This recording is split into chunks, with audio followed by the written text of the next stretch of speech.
इस्पाहान से मीनल मोंता तक अली इरफान की यात्रा। फ्रांसीसी से अनुवादित। पूर्व अपने रहस्यों और अपनी पीड़ाओं के साथ हमेशा से पश्चिमी कल्पना को पोषित करता रहा है, लेकिन हम समकालीन फारस के बारे में वास्तव में क्या जानते हैं? कविता की इस भूमि के बारे में जो एक क्रांति का रंगमंच बन गई, जिसने विश्व व्यवस्था को उलट दिया। विरोधाभासों से भरे इस सिरान पर एक खिड़की हमारे लिए अली इरफान का कार्य खोलता है। एक लेखक और फिल्मकार जो 1946 में इस्पाहान में पैदा हुए और 1981 से फ्रांस में निर्वासन के लिए मजबूर हैं। उनका कार्य फ्रांसीसी भाषा में लिखा गया जिसे उन्होंने अपनाया है, एक लोगों की त्रसदी और निर्वासित की स्थिति पर एक मार्मिक और दुर्लभ सूक्ष्मता की गवाही है। प्रतिरूप के रूप में लेखन।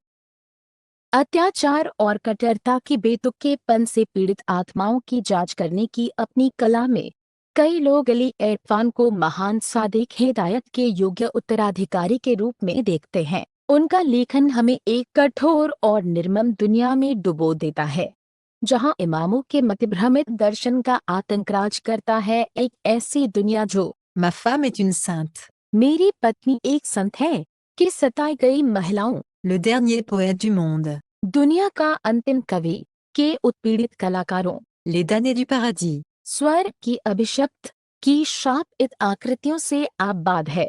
हर जगह क्रूरता, बर्बरता, अंधकार, भलाई, कोमलता और प्रकाश की कीमत पर, और फिर भी वह इन दोषों को इतना उजागर नहीं करता जितना उस अधिनायकवादी राज्य को जो इन सबको उत्पन्न करता है और जो खड़ा होने के लिए शरीरों के अपने सीमेंट की मांग करता है। यही भयावह सीमेंट Sans ombre. बिना छाया में फिर से प्रकट होता है। ईरान इराक युद्ध पर एक कच्ची गवाही।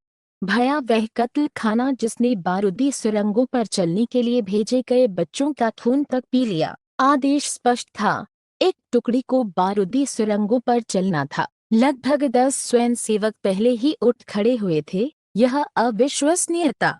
वे शांति से पहाड़ी की ओर बढ़ रहे थे। अंधेरे में मैं अब उनके चेहरे नहीं पहचान पा रहा था, केवल परछाइयां जो धीरे धीरे गायब हो रही थीं। मैंने दूसरा, तीसरा, चौथा, हे भगवान, आखिर ये विस्फोट तक सुना, एक के बाद एक, कभी कभी दो एक साथ। यदि अली इरफान को विश्वास करने की खुशी नहीं है तो यह उनकी कमी है या बल्कि उनका दुर्भाग्य है। लेकिन यह दुर्भाग्य एक बहुत गंभीर कारण से है।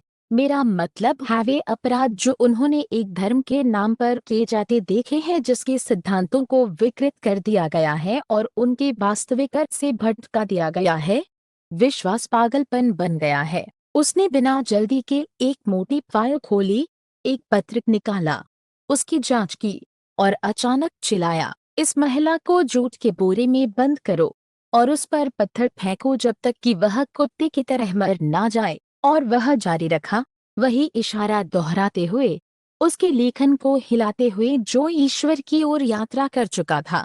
दूसरे को पकड़ते हुए वह अचानक उठा, मेज पर खड़ा हुआ और पागल की तरह चिल्लाया, पिता अपने बेटे को अपने हाथों से गला घोंटे। निर्वासन और स्मृति के बारे में। निर्वासन एक घाव है जो कभी पूरी तरह से नहीं भरता। Adieu Ménilmontant. अलविदा मैं नीलमोंता में अली इरफान अपने मूल फारस को कुछ समय के लिए छोड़कर हमसे फ्रांस के बारे में बात करते हैं। उनकी शरण भूमि उपन्यास मेहनिल मोंता सड़क को श्रद्धांजलि है। पेरिस का यह बहुसांस्कृतिक क्वार्टर जहां वे रहे और फोटोग्राफर का काम किया, यह दुनिया के भटके हुए लोगों की एक कोमल और कभी कभी क्रूर कालक्रम है। जीवन के इन बहिष्कृतों की जो उनकी तरह इस शरण में विफल हुए हैं। हालांकि फ्रांस में भी ईरान कभी दूर नहीं है। गंध, आवाजें, चेहरे, सब कुछ खोए हुए पूर्व की याद दिलाता है। एक स्मृति जो विस्मृति से लड़ने के लिए अतीत से सबसे प्रमुख विशेषताओं का चयन करती है। जब भी वे लिखने का काम करते हैं, अली इरफान अपनी पहली जवानी के समय की तलाश करते हैं। वे स्मरण के आनंद का स्वाद लेते हैं, मातृभाषा में खोई और भूली हुई चीजों को फिर से खोजने का सुख, और क्योंकि यह पुनः प्राप्त स्मृति वफादारी से यह नहीं बताती कि क्या हुआ था। यह वास्तविक लेखक है और अली इरफान इसके पहले पाठक हैं। अब मैं उसकी भाषा फ्रांसीसी जानता हूँ, लेकिन मैं बोलना नहीं चाहता। मैडम कहती है, मेरी प्रिय, कहो। जैस्मिन, मैं नहीं चाहता। मैं उस फूल का नाम बोलना चाहता हूँ जो हमारे घर में था। उसका नाम क्या था? मुझे याद क्यों नहीं है। वह बड़ा फूल जो आंगन के कोने में उगता था, जो चढ़ता था, जो घूमता था। वह हमारे घर के दरवाजे के ऊपर से चढ़ता था और सड़क में गिरता था। उसका नाम क्या था? वह अच्छी खुशबू देता था। मैडम फिर कहती है, कहो। मेरी प्रिय, मैं रोता हूँ, मैं रोता हूँ। अली इरफान का कार्य एक साथ विशिष्ट और सार्वभौमिक हमें एकदम घोंटों पूर्व में डुबो देता है, जहाँ एक जालीदार धर्मतंत्र का शीशे का ढक्कन भारी है। निश्चित रूप से कोई डर सकता है कि निर्वासन का लेखक अपने बावजूद केवल पश्चिमी इस्लामोफोबिया के रूढ़िवादी विचारों को पोषित करने का काम करता है। सामनोग्रहची के क्या निर्वासन साहित्य एक छोटा साहित्य है के केंद्र में एक थीसिस, लेकिन जो केवल इस पक्ष को देखेगा वह मुख्य बात चूक जाएगा। हमेशा से फारसी आत्मा उखड़ने से अपनी शक्ति प्राप्त करती है, अलगाव को अपने सबसे शुद्ध गीत का स्रोत बनाती है। यह रूमी की बांसुरी का पाठ है, जिसका कालातीत संगीत उसके तने से पैदा होता है, जो उसके जन्मस्थान के सरकंडे से उखाड़ा गया है।